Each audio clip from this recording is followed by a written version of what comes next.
Good afternoon, Anne. It is May 3rd, which is a Friday this year, 2013. And I'm tired. As you know, Anne, this is the end of my first semester of grad school stuff, and I have a huge-ass paper that I need to write, but I don't want to because I am tired and I don't care anymore. Not only have I actually been doing, like finals and tests, I've also had, I believe, in total about 6 papers, 4 presentations. I've also had to move into my new apartment, which is awesome, I would like to point out. And just a whole lot of other stuff. And at this point, I just want like a week where I have nothing to do but sleep. What I want to talk about is fatigue. Let's see, what do I know about fatigue? Contrary to what a fair deal of people believe in the United States, there are multiple forms of fatigue, not just the physical.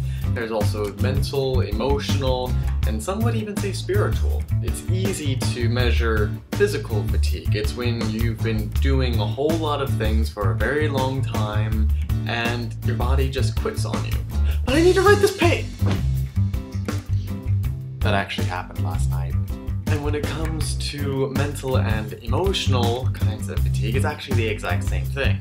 With mental fatigue, you've just been processing stuff in your head for too long, or you've been trying to absorb so much information that you literally just cannot focus on anything more because your brain has to sleep before it can process the information that you've gotten and actually figure out what in the world to do with it. I feel like there should be a video on sleep too. But you know what, there's YouTube, Wikipedia, there's lots of different things. Go talk to psychologist friends. Psychologist friends know stuff about sleep. And the last part of fatigue has to do with emotional fatigue, when you either have gone through some major trauma or you have been feeling so many different things and reacting to so many different things for a very long time that you feel blasé, you feel apathetic, you just cannot feel anything more. Sometimes this can be called compassion fatigue. Other times it can look or even feel like depression, and sometimes it can even manifest as depression. Fatigue is a major thing in everyone's life, and unfortunately, I think you and I, Anne, have a bit of a problem when it comes to fatigue because we have a tendency of overloading our schedules. We've had a few discussions about this in the past, and where we feel guilty for not working 24/7. When I'm not working on a paper, when I'm not reading something, when I'm not designing a new little mini project for my life, I am sitting in a chair rocking back and forth thinking I am a miserable, worthless human being because I'm not being productive. Rest is a worthwhile endeavor. You need rest in order to be productive. You need rest just to exist. And like a lot of parts of life, you just have to find the right balance between work and rest. And you also have to have, some free time so that you can figure out whether you need some extra rest or need some extra work or just want to explore something new in your life.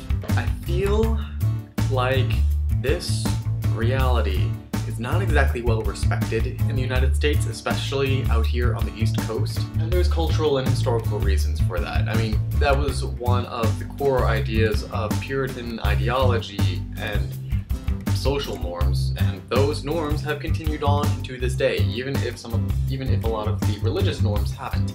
It's also really interesting studying culture and identity and how these things connect with politics and other stuff like that, because there are so many things that if you just trace back a certain group of people, just, 50 years, 100 years, 200 years, you can see what started the cultural norms that you live in this modern day, way back then.